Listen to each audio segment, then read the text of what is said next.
sa ako may wala ay halos tutulong ang luha ko eh. Talaga ako talagang emotionally talagang nakadala talagang galing ha. Lalo na nung nanalo kay kasagsagan ng laban ng agawan ng teritoryo ng Pilipinas sa China, tapos tinalo natin ng Asian Games, talagang kami proud na proud. So yun ang value ng sports sa atin as a nation, sa atin as a Lipenyo. Kahit yung kay yung 2 gold medalist natin, si Yulo, hindi lang nag-away yung mag-ina, talaga ayos na rin. Pero kita niyo ba? Ganun yun eh. So, yung teamwork, yung paano ka socialize, sportsmanship, marami natutunan ng bata. At nadadala nila yon sa bahay, nadadala sa pag-aaral. Dahil may goal, meron silang pinagdilibangan, meron silang discipline na gustong turuan. Ito hindi ng building. Ang word talaga dito, nandito pa si Kuya Boy, Bangbera. Isa natin ng tao, pero initial pa lang yun. Kasi hindi to basta building lang. Ito'y nakatuon talaga to sa mga bata. Nakatuon talaga to sa mga bata. So yun ang ating purpose para diyan. So ito ay phase 1. Hopefully by December 2026, tapos na ito. The next year, mag-i-start din tayo ng ating aquatic center, ng outdoor sports facility, ng football, baseball, softball and baseball field. Yung iba pa, mga maliit archery, yun naman ay manageable, kaya na in 1 year time. So ito talaga inuna kasi it takes time before matapos ito. Ang last na lang na hindi ko malaman kung anong gagawin ko ay yung Lipa Arena. Lipa Arena. Meron kami mga kinakausap na, kami ni Nabaloy, may kinakausap kami nga pwede na ipasok under PPP. Kasi, yung mga sikat na ngayon, sina Bruno Mars, ayun, BTS, mga Koreano. Actually, yung nagtayo doon may nagtayo doon ng coffee shop, mga Koreano yun.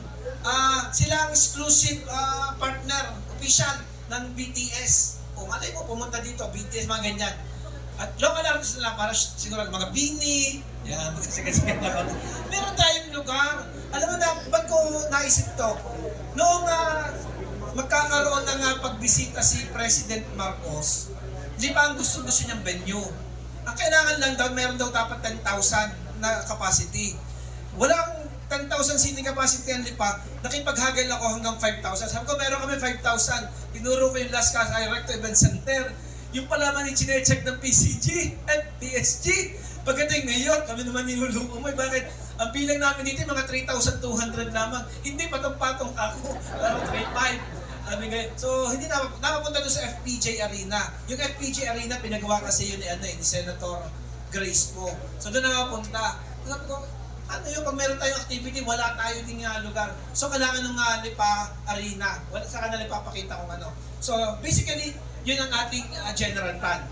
First, extension school ng kolehiyo ng lungsod ng Lipa. Kaya, sabi ko nga, 4,000, pag ako nagka-campaign, 4,000 ang estudyante, naging 6,000, naging 7,000, 8,000 na. Ngayon, kulang-kulang 10,000 ang estudyante. Pero, kulang pa. So, kailangan, ang target natin is 20,000. Ang 10,000, Maloy is biggest na sa entire Calabarzon. Tarawa ko. Sa second, biggest. Alam mo, gusto namin na Baloy laging, di pa ang biggest. So, mangangarap na rin lang tayo, mangarap tayo ng pinakamataas. Di ba? Dapat may goal. Tayo. So, yun ang plano natin. 20,000 ang capacity ng saka dito na natin ilalagay. And last, bakit natin ilalagay dito? Gusto ko lang si Daisy, kausap ko kahapon. May meeting tayo ng mga schools kasama ang KNL, pati na ang Mega World, ng Rockwell, ng Aboitiz, ng Paseo, Delipa, ano pa ba? Lahat ng mga township na nagtatayo sa Lipa, malalaking mga investor na pumasok sa ating bayan. Pero bakit pumasok sa ating bayan? Una-una, maganda ang patakbo ng ating gobyerno. Number 1 niya, magandang patakbo ng ating gobyerno. Hindi papasok ang mga yan kung magulo. Second, peace and order ang gumanda, peace and order ng Lipa. Patatlo, basura, malinis. Yun ang mga factors na hindi nakikita ng iba. Bakit kaya sa Lipa?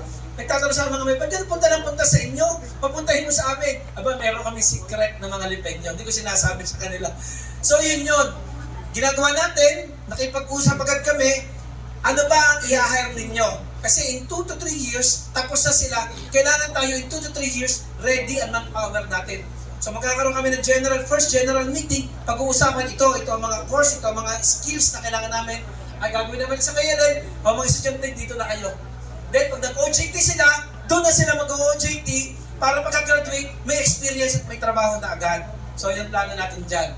Kaya dito ay magkakaroon ng additional school. Second, regional government centers. Nag-allocate tayo ng 2,000,000 mga lipenyo. So sa inyo lahat, maraming pong salamat and congratulations po sa ating first lipad. Ay, nakalimutan ko lang magitin. Ako nag-research kahapon. Salamat, nabuhay po tayo. Maraming salamat po, Mayor Eric Africa. At tayo naman po ay dadako na sa ating pong program proper para po sa ating paghuhulog ng ating pong time capsule.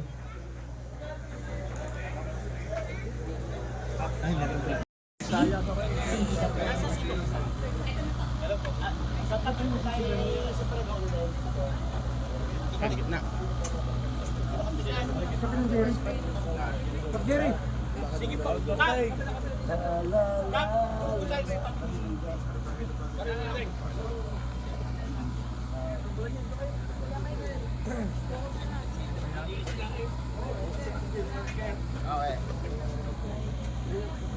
Break po ng kaunti. Atras po tayo ng kaunti.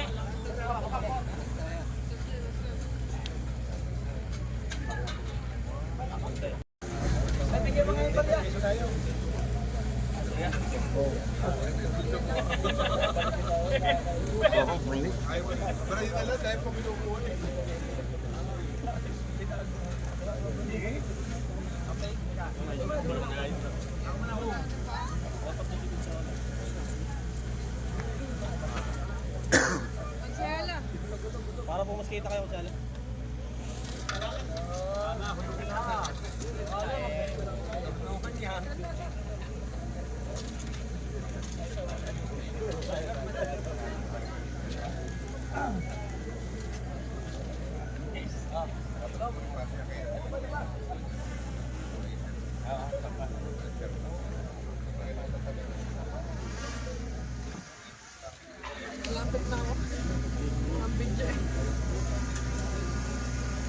Yung photo po bago ihulog.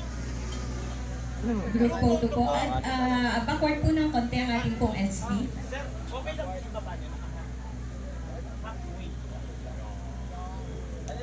Ayan, okay po. Ready po? Tingin po dito.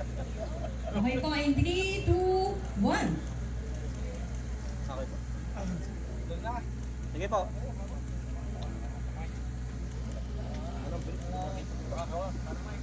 Ngayon.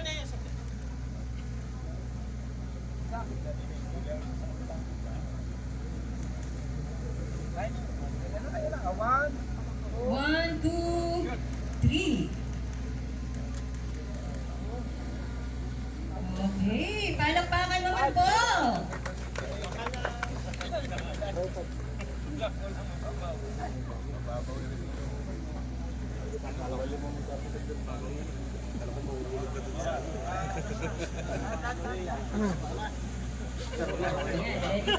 Photo po, photo op. Tingin Dito po ba po tingin? So, in 3, 2, 1. Sige po. Okay po. Then, Ekay, nalapit ako. Okay po. Sige po. 3, 2, 1, go!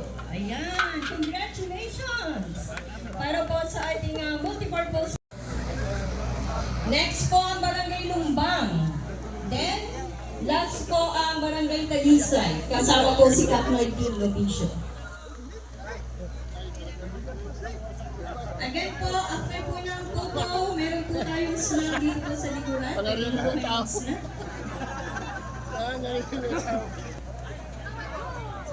Sa kabila po yung iba. Ayan. Sige po, lipat po yung iba sa kabila para po pantay tayo. Adjust po pa side. Adjust po, adjust. Yan. Dito po, sa kabila. Magkabilang dulo po, sir, kabilang dulo. Atras po, atras. Atras po. Sir, dito po kayo sa design po, Kap. Next na po kayo, Kap.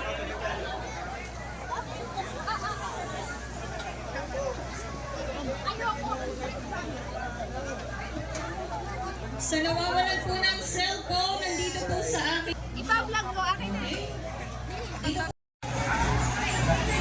Okay, maraming salamat po.